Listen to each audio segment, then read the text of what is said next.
제가 최근에 지구 온난화 1.5도 시에 대한 그 보고서를 본 적이 있습니다.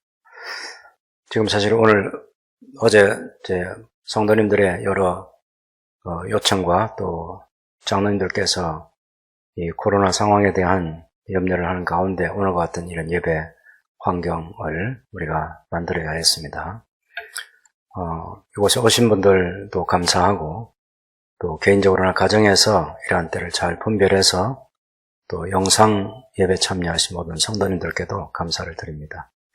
동일한 하나님의 은혜가 임할 것을 믿습니다. 이 세상이 참 두려운 거죠. 아마 우리는 패스트라는 질병이 오래전에 유럽 사회를 죽음의 도가니로 만들었는데 우리는 그 역사는 경험하지 못했고 지금 이제 저하고 같은 시대를 사는 사람은 70년 또 좀 더 사신 분들은 80년 우리가 살아온 시간에 이렇게 통제된 사회 우리 모두 전 국민이 조심해야 되는 이런 상황은 없었습니다. 마스크를 다 써야 되고 말이죠. 우리만 쓰고 아닌 전 세계가 마스크를 쓰고 제가 이번에 기독교보 사설에 보니까 마스크를 쓰고 오신 아기 예수님 이래가지고 사설 제목을 달았는데 제목이 멋있어요. 그만큼 우리 상황이 예전에 경험하지 못한 그런 상황이고 전 세계적으로 많은 사람들이 죽고 또 앞으로 이 일이 끝날 날이 언제인지 알지 못하고 코로나도 걱정이지만 내년 11월 좀 가야 백신을 맞을 수 있겠다. 이렇게 이제 다 백신 접종이 끝나려면 한 11월까지 그렇게 예측하는 분들이 있지 않습니까? 또 이 코로나와 함께 정치적인 상황이나 이런 것들도 우리를 매우 불편하게 하는 그런 것들이 많습니다. 교회와 정부의 관계 속에서 이렇게 치열하게 정부와 교회가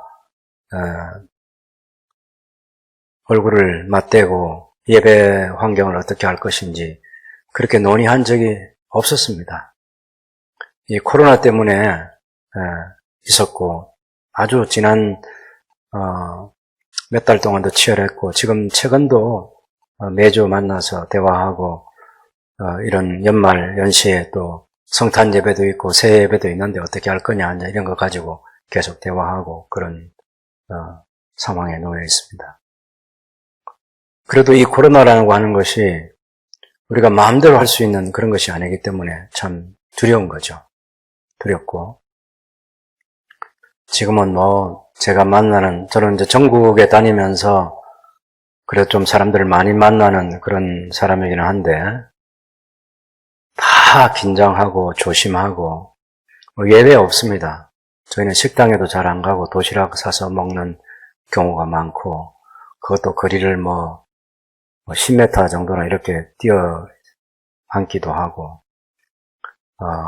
참 다양한 노력들을 각자가 다 해서 지금 건강을 지켜가고 있다는 것을 알 수 있습니다. 왜냐하면 그 코로나 바이러스가 우리에게 큰 고통과 죽음이라고 하는 두려움을 가져다 주기 때문이죠. 최근에 제가 이제 아까 제가 이 지구온난화 보고서 1.5도시라는 보고서도 가지고 있는데 이원석 선생님이라고 세바시에서 하는 강의를 들은 적이 있는데 10년 뒤에 지금의 이 코로나로 말면 이 팬데믹 상황보다 더 무서운 세상이 온다는 예고입니다. 이 과학자들의 예고인데 기후 환경의 변화를 보면 북극이라고 하는 것이 항상 이렇게 하얗게 돼 있어야 되잖아요. 근데 위성 사진을 찍어보면 이제는 꺼멓게 돼 있어요. 흰 부분이 얼음이 많이 녹았다는 얘기입니다. 그래서 이 상태로 우리가 지금 특별한 조치를 취하지 않고 이 상태로 가게 되면 2030년이 되면 인천공항에 대부분의 물이 차게 되고 그래서 그 바닷물이 서울 한복판에 와서 고속버스 터미널도 물이 대부분 차게 되고 부산 원동을 중심으로 한 그 낙동강 일대에도 역시 바닷물이 다 차게 되는 그런 현상이 생기죠. 지금 우리는 뭐 가덕도 신공항 건설하자고 부산 사람들이 막 강력하게 주장하고 하는데, 가덕도 신공항이 만들어지면 거기는 어떻게 되죠? 네, 무서운 세상이 오고 있습니다. 거기다가 이제 폐 플라스틱 같은 그런 것들이 미세 플라스틱이라고 하는, 이게 이제 또 우리 모두를 위협하고 있는 그런 상황입니다. 어쨌든 저나 여러분이 맡은 일 때문에 그것에 집중해서 하다 보면 다 잊어버리는데, 좀 더 큰 그림으로 앞으로 세상이 어떻게 될 건가 생각해 보면 우리가 해결할 수 없는 그런 일들이 너무 많이 쌓여 있어서 두렵죠. 그래서 그런 질병과 기후 환경 때문에 오는 두려움도 있고, 또 저는 개인적으로 여러분들도 똑같이 느낄 텐데, 우리나라가 왜 이랬나? 네, 정신세계도 그렇고요. 또 상식선에서 이루어지지 않는 그런 정치적인 환경들도 있는 것 같고, 거기다가 중국이라든지 미국이라든지 이런 큰 나라들이 무슨 일을 꾸밀지 모르는 거죠. 앞으로 세상이 어떻게 우리를 통제할지, 우리가 마음대로 살 수 없는 그런 세상이 올 것 같은 그런 예감 때문에 두려움이 있습니다. 우리 생명의 위험을 받는 그런 두려움도 있지만, 생명의 위험은 되지 않더라도 또 다른 우리의 삶의 진정한 자유와 평화를 누리지 못하게 하는 그런 역학 구조들이 있어서 우리를 더 위협하는 그런 것들이 많이 있죠. 이런 두려움 상황 속에서 하나님께서 우리에게 주시는 위로가 뭐냐 하면, 임마누엘이라고 오늘 성경 본문은 우리에게 말하고 있습니다.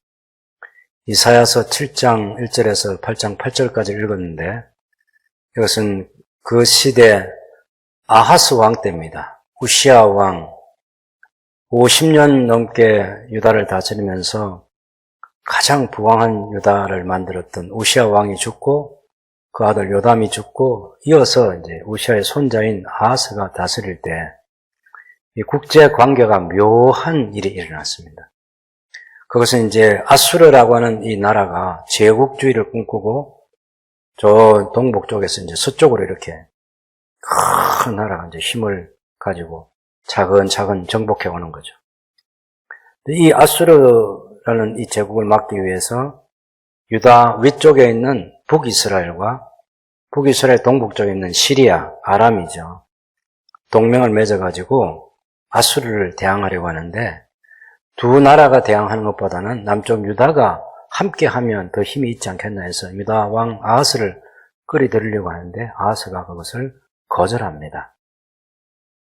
그것 때문에 어쨌든 아하스를 굴복시켜가지고 아하스를 항복시켜서 동맹군을 보내주도록 하기 위해서 아람과 이스라엘이 동맹을 맺어 남쪽 유다를 공격했고, 첫 번째 공격에서 성공을 거두지 못합니다.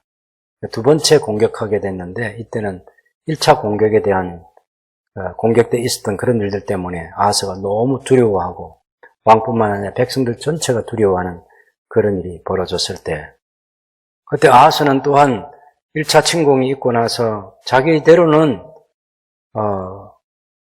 수단과 방법을 한번 찾아보는 거죠. 전쟁, 우리도 지금 우리나라도 전쟁이라고 하는 것은 언제든지 일어날 수 있는 그런 상황 아니겠습니까? 이런 상황에서 우리가 의지하는 것은 당연히 미국을 의지하는 거죠. 그런 것처럼 아하스도 큰 나라를, 이왕이면 위쪽에 있는 두 나라가 우리를 공격해 오니까 아예 두 나라의 위협이 되는 아수르에게, 아수르 왕 디글랏필레셀 3세에게 도움을 요청해서 도와달라고 하는 거죠. 매입이 안 되는 거 아시죠? 어마한 선물을, 전쟁 비용을 미리 주고 도와달라고 그렇게 요청하는 그런 요청이 있을 때, 또 자기도 이제 어떻게 하는지 전쟁이 일어나면 이제는 해야 된다 하는 것 때문에 수원지, 물을 점검하기 위해서 세탁자의 밭에 지금 나와 있는 그런 상황에 하나님께서 이사야 선지자를 통해서 두려워하지 말아라. 내가 지키고 보호해 줄게. 징조를 구해봐라. 근데 아하스가 징조를 구하지 않는 거죠. 그럴 때 하나님께서 처녀가 잉태하여 아들을 낳는 그 징조를 통해서 유다 왕국을 보호해 주시겠다는 하나님의 말씀을 이사야 선지자를 통해서 전해 주십니다. 그런데 하나님께서 그 하나님을 신뢰하지 못하는 아하스와 아하스의 백성들, 그들을 징계하시고 그 징계 때문에 더 큰 어려움을 닥쳐. 사실은 북이스라엘과 아람의 동맹군이 쳐들어오는 것보다 훨씬 더 무서운 아수르 제국이 이제 유다를 공격하게 되는 그런 상황에서 그 상황이 마치 이 턱 밑에 물이 가득 찬 것처럼 그런 상황에서 하나님이 임마누엘의 날개를 펴서 도와주시겠다, 구원해 주시겠다고 하는 것이 오늘 본문에 나타난 이 말씀의 내용입니다. 조금 더 우리가 자세하게 한번 살펴보시죠. 역사 속에서 어떻게 이런 일들이 진행됐는지 한번 보겠습니다. 1절에 보시면 우시아의 손자요 요담의 아들인 유다의 아하스 왕 때에 아람의 르신 왕과 르말리아의 아들 이스라엘의 베가 왕이 올라와서 예루살렘을 쳤으나 능히 이기지 못하니라. 아람 왕과 이스라엘 왕 베가가 올라와서 예루살렘을 쳤는데 이기지 못했다. 이 표현이 좀 묘한 표현인데 이기지 못하면 우리는 패배했다 이렇게 생각하죠. 패배한 건 아니고 전쟁의 목적을 달성하지 못했다는 것을 이기지 못했다 그렇게 표현하는 거예요. 왜냐하면 이 아하스가 예루살렘에 들어가서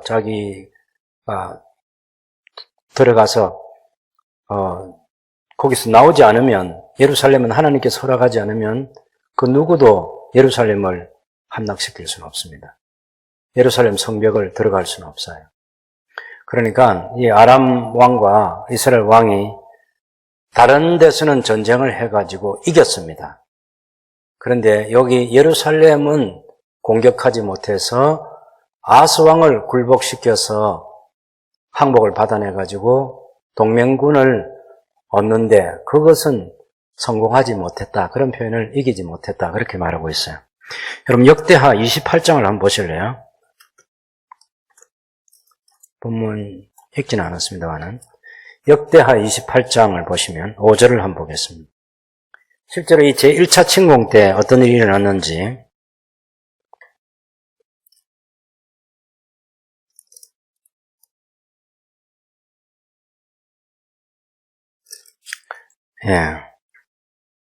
아하스가 우상 숭배를 많이 한 그런 왕인데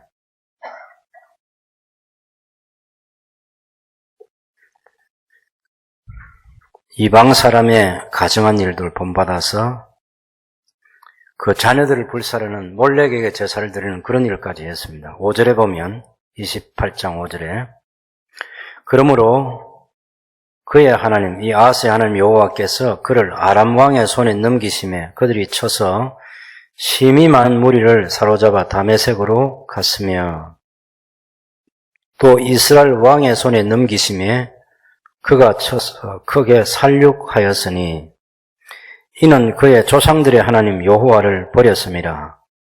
르말레의 아들 베가가 유다에서 하루 동안에 용사 12만 명을 죽였으며 에브라임의 용사 시그리는 왕의 아들 마야세야와 국내 대신 아스리감과 총리 대신 엘가나를 죽였더라. 그리고 8절에 20만 명을 사로잡아 그들의 재물을 약탈해가지고 사마리아로 갔는데 그때 이제 하나님의 선지자 오뎃이라는 사람이 책망을 하고 유다가 죄를 지어서 하나님께서 유다에 대해서 진노하셔서 유다를 너희 손에 넘겼는데 형제에게 너희가 이렇게 할 수는 없다. 그렇게 많은 사람을 주고 20만 명 포로로 잡고 형제를 그렇게 하면 안 되잖아요. 형제는 종을 삼아서도 안 되는데 20만 명을 포로로 잡아오는 이 무서운 죄에 대해서 오대시 책망하고, 또 여러 지도자들이 12절에 보면 에브라임의 자손의 우두머리 몇 사람 곧 요하난의 아들 아사랴와 무실레못의 아들 베레가와 살룸의 아들 여이스가야와 하들레의 아들 아마샤가 일어나서 전장에서 돌아온 자들을 막아서 이 포로들을 돌려보내라. 그렇게 해가지고 포로를 돌려보냈다는 이야기가 있습니다. 우리가 이 말씀을 잘 보면 여기 나타나 있는 것은 이제 북이스라엘이 그 5절에는 아람이 많은 사람을 포로로 잡아갔다. 그 아람이 그 얘기 하나 나와요. 그 다음 대부분의 기사는 이제 북쪽 이스라엘 왕 르신이, 베가가 남쪽에 12만 명을 죽이고 20만 명을 포로로 잡아갔다. 이 이야기를 강조하는 거예요. 그런데 열왕기 하에 보면, 열왕기하 16장 5절, 6절에 보면은 이때 아람 왕 르신과 이스라엘 왕 르말의 아들 베가가 예루살렘에 올라와서 싸우려 하여 아하스를 에워쌌으나 이기지 못하니라. 당시에 아람 왕 르신이 엘랏을 회복하여 아람에 돌리고 유다 사람을 엘랏에서 쫓아내었고 아람 사람이 엘랏에 이르러 거기에 거주하며 오늘날까지 이르렀더라. 이런 얘기가 있어요. 실제로 이때 일어난 일은 양쪽 이제 아람과 북이스라엘에 전과가 있었습니다. 전쟁에서 이겨가지고 아람은 그 사해 밑에 내려오면 요 에일랏이라는 요 에일랏 항구가 있는데 굉장히 중요한 무역 항구입니다. 요 항구를 차지하게 됐다. 그러면 어마어마한 경제적인 이익을 갖게 된 거죠. 그 항구를 차지했을 뿐만 아니라 그 옆에 있는 그 구리 광산 같은 그런 것도 당연히 아람 나라가 다 차지한 겁니다. 북이스라엘은 12만 명 죽이고 왕의 아들 왕자와 또 몇 사람 최고의 지도자들을 또 몇 사람 죽이고 20만 명 포로로 잡혀갔다. 이게 1차 침공 때 일어난 일입니다. 그리고 이제 2차 침공을 해가지고 이제는 아하스를 그냥 제거하고 다브넬의 아들을 유다의 왕으로 세워가지고 우리가 그 군대를 동원해서 연합군을 만들자. 이게 이제 2차 침공의 목적이에요. 그래서 1차 침공에서 큰 피해를 경험한 아하스와 유다 백성들이 2차 침공을 둘이 이제 아람과 이스라엘이 동맹을 맺어가지고 내려왔다. 그 말을 들을 때에 거기 우리가 아까 2절에 본 것처럼 그들의 마음이 숲이 바람에 흔들린 같이 그렇게 흔들렸다. 뭐 얼마나 벌벌벌 두려웠다는 거죠. 뭐. 네. 지금 아마 뭐 중국이 우리를 공격하면 그렇게 안 되겠습니까? 러시아가 우리를 공격하면요. 제가 사할린에 갔을 때 그 사할린에서 그 우리 남쪽을 향한 그 미사일 기지가 있어요. 네, 러시아의 미사일. 무섭습니다. 네. 우리가 북한과 뭐 이래 싸울까 말까 이래 하는 거지 그 다른 나라하고는 게임이 안 됩니다. 그 겁이 나는 나라예요. 겁이 나는 나라. 실제로 군사적인 행동을 감행하면 얼마나 무서운 일이 벌어질지 두렵죠. 지금 아하스 왕과 유다 백성들은 제1차 침공 이후에 2차 침공했다는 말을 들을 때 물론 자기가 손 써놓은 건 있어요. 근데 당장 지금 턱 밑에 지금 진격해 온단 말이에요. 얼마나 무섭겠습니까? 그래서 흔들리고 있을 때 하나님께서 두려움에 쌓였을 때 이사야 선지자를 보내가지고 두려워하지 마라. 조용히 해라. 떠들지 말고. 내가 있잖아. 지키고 보호해 줄게. 걱정하지 마라. 65년 내에 완전히 끝난다. 그런 얘기를 지금 하고 있는 거죠. 연기 나는 부직갱이에 불과하다. 금방 사그라들겠죠. 그러니 아하스한테 두려워하지 말라고 하는데 아하스는 자기 생각으로 하나님을 의지하지 않습니다. 이때 이제 아하스가 해놓은 일이 여러분 거기 5절에 3절에 보면 1차 침공이 있고 나서 이제 아스가는 그때에 여호와께서 이사야에게 이르시되 너와 네 아들 스알야숲은 이 남은 자가는 돌아온다 그런 뜻이죠. 스알야숲은 윗못 수도 끝 세탁자의 밭 큰 길에 나가서 아스를 맡아라. 이 아스가 이때 이제 전쟁 준비를 하러 간 겁니다. 지금 수원지 마지막으로 점검해 놓고 전쟁이 일어나면 예루살렘으로 지금 물을 끌어와야 될 거 아니에요. 그러기 위해서 그곳에 가서 준비하고 있는 것이고, 또 다른 하나는 이제 우리가 거기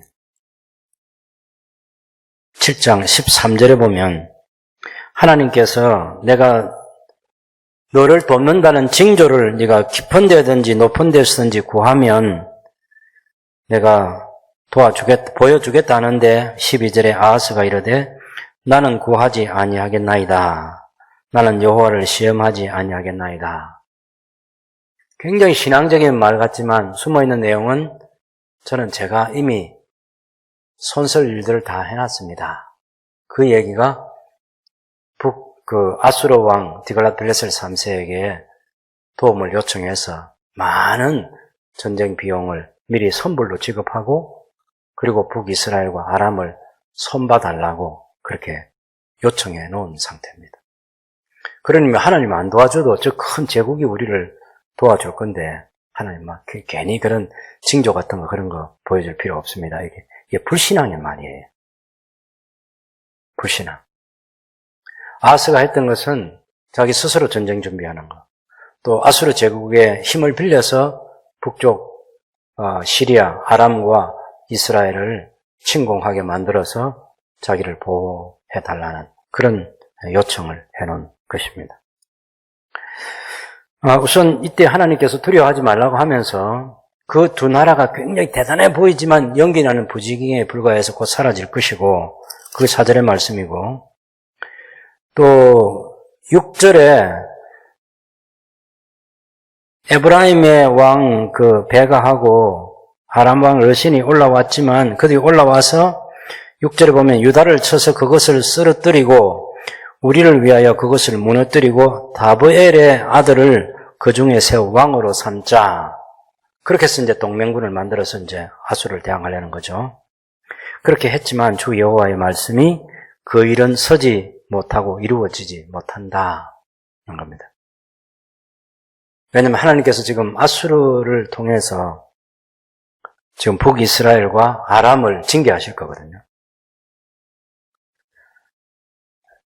8절을 보시면 대저 아람의 머리는 다메섹이고 아람의 수도를 말하는 거죠. 아람의 수도는 다메섹이고 다마스커스. 다메섹의 머리 왕은 르신이고 65년 내에 에브라임이 패망하여 다시는 나라를 이루지 못할 것이다. 65년의 연대는 간단합니다. 이 예언이 주어졌던 시기가 주전 734년입니다. 734년에서 65년은 주전 669년입니다. 북이스라엘의 멸망은 주전 722년에 이 예언이 있고 나서 12년 뒤에 멸망했습니다. 근데 북이스라엘이라는 그 정체가 사라진 게 언제냐면 주전 669년에 강제 이주 정책을 아수르가 써서 사마리아 사람들을 아수르 땅으로, 아수르 여러 지역에 있는 사람들을 사마리아로 데려와서 혼혈족을 만들어 버려요. 그래서 이스라엘이 더 이상 이스라엘 민족의 그 아브라함의 순수 혈통을 가진 사람들이 더 이상 북이스라엘에는 존재하지 않는 그런 때가 주전 669년입니다. 그래서 하나님께서 그 연대를 가지고 지금 우리가 이해하면 이 8절 말씀을 이해할 수 있다고 합니다. 734년에 이 예언이 주어져서 722년에 멸망하고 669년에 강제 이주 정책으로 사마리아 사람이 탄생하는, 혼혈족이 탄생하는 그런 시기를 보면 되죠.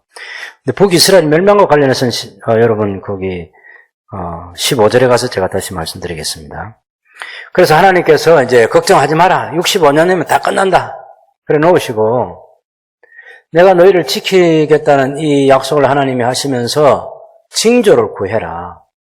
깊은 데든지, 뭐 땅 아래든지, 바다 속이든지, 뭐 어디 깊은 데든지, 아니 높은 데 하늘이든지 어디든지 천체의 변화든지 뭐든지 구하면 내가 너희와 함께 한다는 그 징조를 보여주마. 근데 아하스는 저는 그렇게 하지 않습니다. 저는 하나님을 그렇게 괴롭히게 하지 않고 하나님을 시험하지 않습니다.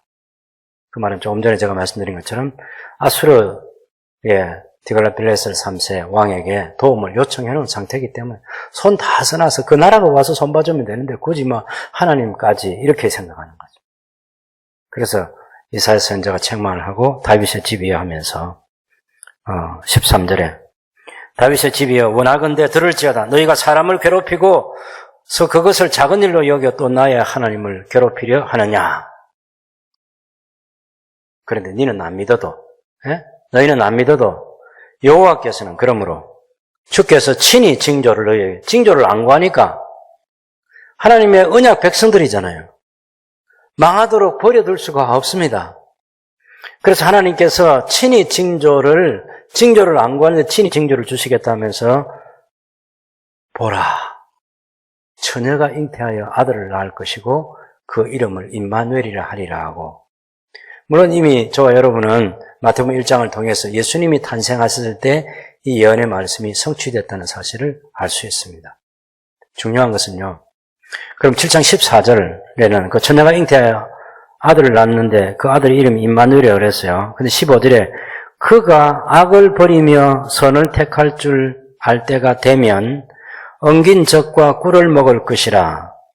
대저 이 아이가 악을 버리며 선을 택할 줄 알기 전에 네가 미워하는 두 왕의 땅이 황폐하게 되리라. 자, 지금 가장 확실한 것부터 우리 해석해 갑시다. 가장 확실한 두 왕의 땅이라는 것은 북이스라엘과 아람을 말하는 거죠. 두 왕의 땅이라는 것은. 그게 황폐하게 되는데 언제 황폐하게 되느냐? 지금 좀 이따가 태어날 그 아이가 악을 버리며 선을 택할 줄 알기 전에, 악을 버리고 선을 택할 줄 알기 전에, 그럼 성인이 되는 거예요, 이게. 그래서 이스라엘 백성들과 생각해 보면 이게 이제 나이 12살에서 14살 정도 되는 거죠. 그럼 주전 734년에서 12년, 14년, 그러면 이제 2년 뒤엔 주전 732년에 아수르 제국의 디글라필레스 3세가 와서 아람의 러신을 죽이고 다메섹을 정복해가지고 아수르 제국의 속주로 만들어버립니다. 그게 732년에 끝나요. 그리고 이제 북쪽 이스라엘은 베가 대신에 호세라는 왕을 바꿔버립니다. 그리고 나서 주전 722년에 북이스라엘이 멸망하게 되는 거죠. 그래서 12년, 14년 안에 이 아람과 북이스라엘의 두 땅이 황폐하게 된다는 이 예언의 말씀이 정확하게 이루어진 거죠. 우리 고민은 뭐냐면요, 14절에서 하나님 분명히 이 처녀가 잉태의 아들을 낳는 이것은 마리아가 동정녀 몸에서 탄생하신 예수님의 탄생과 관련해서 성경이 분명하게 말하고 있기 때문에 이건 뭐 고민할 필요가 하나도 없는 건데, 그가 악을 버리며 선을 택할 줄 알 때가 가까기 전에, 또 16절에는 대저 이 아이가 악을 버리며 선을 택할 줄 알기 전에, 이런 얘기를 하는 거예요. 물론 이제 엉긴 젖과 꿀을 먹게 되면 평화와 부요함이 있는 거죠. 이것은 북이스라엘과 아람이 망하고 나면 남쪽 유다에 그런 게 닥칠 그런 환경을 얘기하는 것이고, 지금 10년, 12년, 14년 뒤에 일어날 일을 곧 태어날 그 아기가 그렇게 태어나면 이런 일이 있을 것, 2, 3, 4년 뒤에 그런 일이 일어나게 될 거다라고 하고 있는 이 예언, 가까운 미래에 일어날 이 예언을 700년 뒤에 일어날 예언과 함께 동시에 하나님께서 하고 계시다는 것입니다. 그래서 14절과 15절의 갈등을 풀기 위해서 어떻게 해야 되는가 하면, 하나님께서는 이사야 선지자에게 지금 장차 일어날 일에 대해서 계시를 주시죠. 이사야는 시간 생각 안 하고 그냥 받아들입니다. 나중에 이루어질 때 보면 하나는 12, 4년 뒤에, 2, 3년 뒤에 일어날 일이고 하나는 700년 뒤에 일어날 일이에요. 하나님께서 먼 미래에 일어날 일과 가까운 미래에 일어날 일을 한꺼번에 주시는 거예요.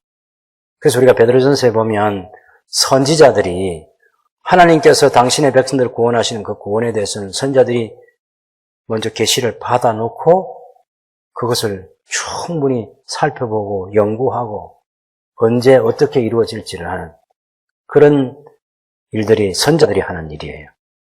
그래서 이 말씀은 지금 하나님께서 한꺼번에 가까운 미래에 먼 미래에 일어날 일을 이사야 선지자에게 주었기 때문에 그래서 이사야 선지자는 그것을 그대로 옮겨놨다. 이렇게 이해하시면 700년 뒤에 일어날 일과 앞으로 12년, 14년 안에 일어날 그 일들을 갈등 없이 우리가 받아들일 수 있다고 그렇게 봅니다. 그래서 성경을 읽으면서 너무 고민하지 말도록 제가 말씀드리는 거예요. 그 뒤에 이제 결국 에브라임이 쳐들어오르죠. 하나님께서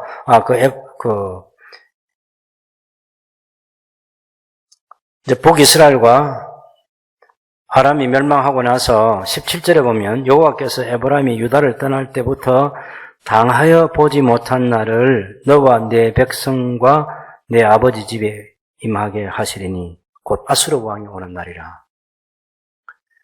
이런 역사적인 시간이 지나고 와서 아수르의 왕이 유다를 침공하게 된다는 겁니다. 하나님께서 그 아수르 왕을 불러서 지금 현재 아하스 왕은 아수르 왕을 의지해요.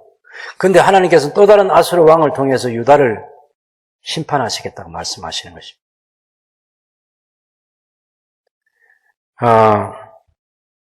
그래서 우리가 디글벨에서 3세 다음에 여러분 살마네셀 5세, 사르곤 2세, 그죠? 그런 왕들이 있고, 그 다음에 사르곤 2세의 아들 사네립이 있잖아요. 역사적으로 보면 한 30년 뒤에 사네립이 히스기야 왕이 다스릴 때 2번 침공하는 역사적인 사건이 있습니다. 그거 관련해서 지금 하나님께서 지금 아수르 왕을 불러와서 너희를 징벌하시겠다 그런 말씀을 하시는 거예요. 20절에 보면 그날에는 주께서 하수 저쪽에서 세내어 삭도 곧 아수르 왕으로 네 백성의 머리털과 발털을 미실 것이요 수염도 깎으시리라.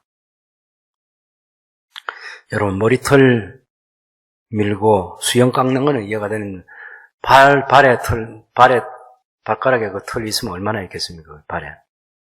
그까지 다 민다는 것은 철저하게 이 유다를 징벌하시는 그런 표현을 사용하고 있는 거죠. 역사적으로 보면 1701년에 아수르 왕 사네립이 유다의 46개 성읍을 완전히 초토화시켜버립니다. 우리식으로 표현하면 쑥대밭을 만들어버린 그런 일이 있습니다. 어쨌든 이 유다가 하나님을 의지하지 못하는 이것에 대해서 하나님께서 가만두시지 않고 징계하시겠다고 그렇게 말씀하시는 거죠. 그렇게 되면 21절에서 22절은 이제 짐승은 많은데 그걸 먹을 사람이 없는 그런 시대가 오고 그 다음에 23절에서 25절까지는 농사가 잘 안 되는 거죠. 땅 자체가 찔레와 가시가 나서 농사를 지을 수 없는 그런 황폐한 땅이 된다고 말하고 있습니다. 이제 8장에 와서 다시 조금 이제 또 분위기를 바꾸어서 이제 이사야가 아들을 낳는데 그 아들의 이름을 마헬 살랄 하스바스라 쓰라고 먼저 하나님께서 큰 그 서판 위에 그 글자를 먼저 써놓으라고 하시고 그래서 이사야가 아들을 낳았을 때 3절에 보면 내가 내 아내를 가까이 하며 그가 임신하여 아들을 낳은지라 여호와께서 내게 이르시되 그의 이름을 마헬 살랄 하스바스라 쓰라. 네 단어라고 제가 여러 번 말씀드렸습니다. 마헬 살랄 하스바스. 예.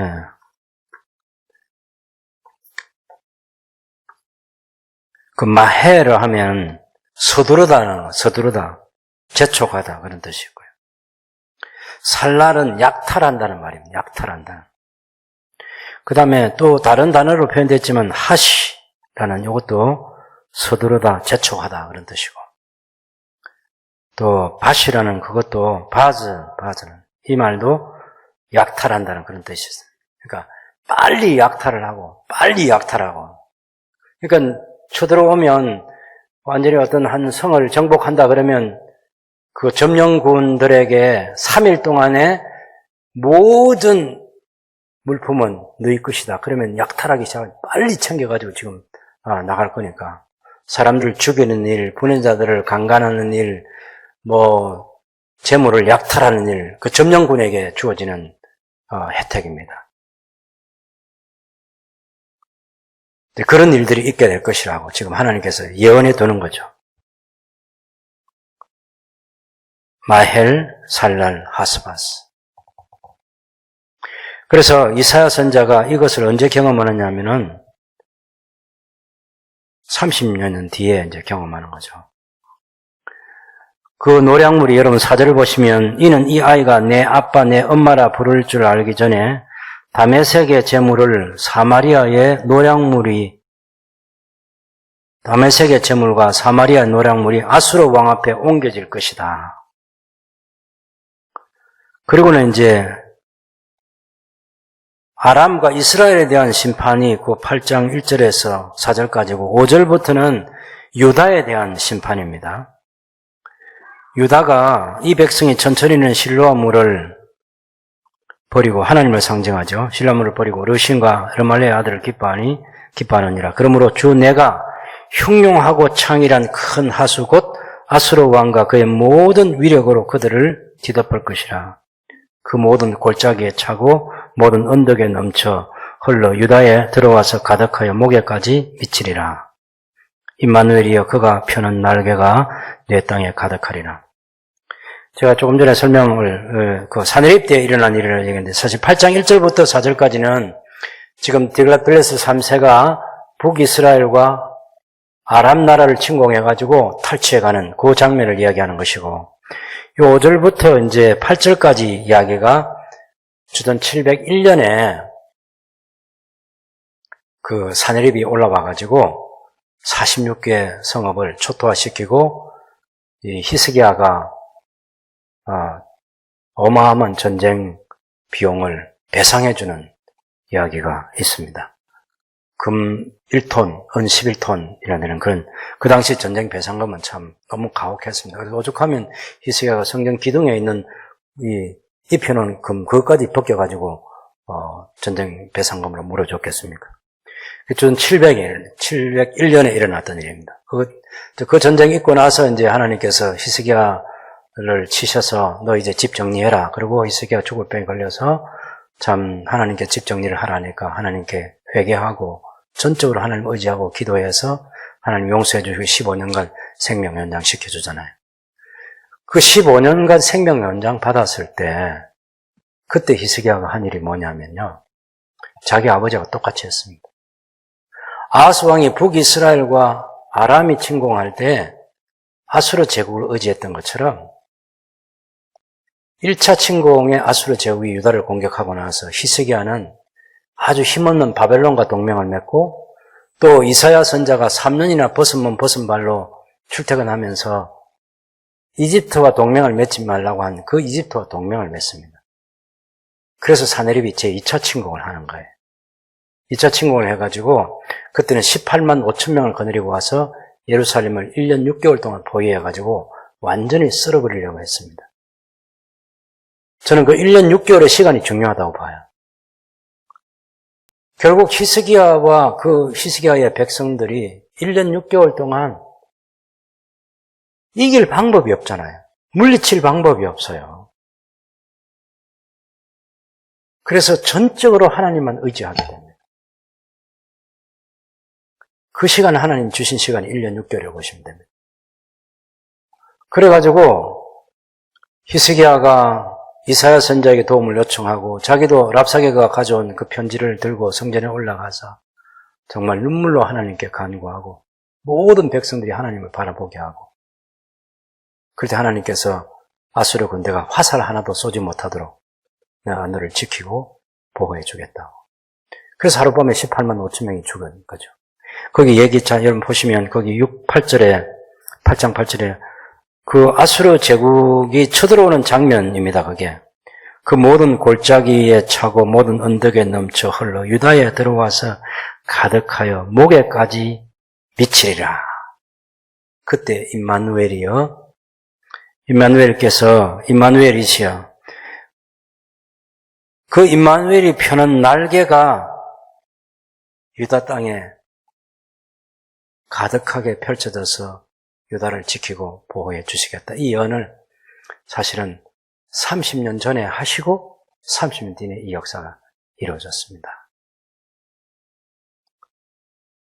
그 시대에 강대국들에 의해서 많은 시련을 당하고 두려움을 가지고 있는 유다 언약 백성들을 향한 하나님의 관심은 그들이 하나님을 신뢰하게 하는 것입니다. 주변 환경의 어려움을 통해서 하나님을 바라보라. 하나님과 교제해라. 어떤 상황에도 하나님을 신뢰하라. 그 믿음 하나를 불러일으키기 위해서 이런 상황을 허락하시는 거죠, 하나님. 우리가 앞으로 일어날 일에 대해서 지금 코로나 때문에 온 이 팬데믹보다 더한 전염병이 올 수도 있고요. 환경이 파괴돼서 더 큰 두려움이 있을 수 있고, 세상이 어려워지면 결국 강대국들이 자기 나라 사람들을 먼저 보호하기 위해서 전쟁도 불사할 것이고, 힘없는 나라들은 당할 수밖에 없는 그런 어려움이 있을 수 있겠죠. 우리가 살아온 시간보다 앞으로 살아갈 시간이 더 어려운 일들이 우리에게 더 많이 닥쳐올 수도 있겠죠. 두려워하지 말 것은 하나님이 시간을 정하시고 일을 하신다는 것. 연기나는 부지경에 불과하다. 65년 내에 패망한다. 12년, 14년 안에 두 땅이 황폐하게 된다.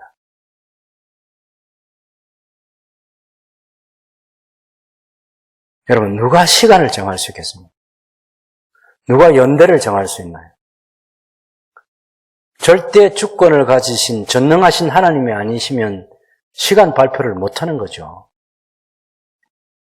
하나님께서 세계를 경영하십니다. 우리가 할 수 있는 최대한의 노력은 하겠지만 우리가 어찌할 수 없는 일들이 우리 앞에 닥칠 수 있겠죠. 하나님 이런 성경과 역사를 통해서 어떤 일이 있어도 하나님을 신뢰하라. 그 얘기를 우리에게 해주고 싶어 하시는 거죠. 임마누엘, 하나님이 우리와 함께 계시다. 이것은 영원하다는 것입니다. 구약 성경에 구약 성도들에게도 신약 성도들에게도 아수르 제국 시대나 바벨론 제국 시대나 바벨론을 포로로 잡혀갔을 때도 하나님이 함께 계셨어요. 페르시아 제국, 헬라 제국 때도 하나님이 함께 계셨습니다. 당연히 로마 제국 때도 하나님이 함께 계셨죠. 21세기를 살아가는 지금도 하나님이 하나님의 백성들과 함께 계시는 거죠. 여러분, 임마누엘을 믿으시죠? 예. 하나님께서 우리와 함께 계십니다. 지금도 어렵고 앞으로 어떤 어려움이 닥칠지 모르지만 혹시 우리 마음 가운데 두려움과 걱정이 있어도 하나님 앞에 내려놓고 하나님이 구원해 주시고 하나님이 보호해 주시고 하나님께서 책임져 주실 것이라는 그 믿음 가지고 이 어려운 때를 신앙으로 이겨내는 하나님의 백성들이 될 수 있기를 바랍니다. 이번 성탄절에 우리와 함께 하시는 임마누엘의 복이 여러분 개인과 가정과 가족들과 여러분의 삶에 충만하시기를 주님의 이름으로 축원합니다.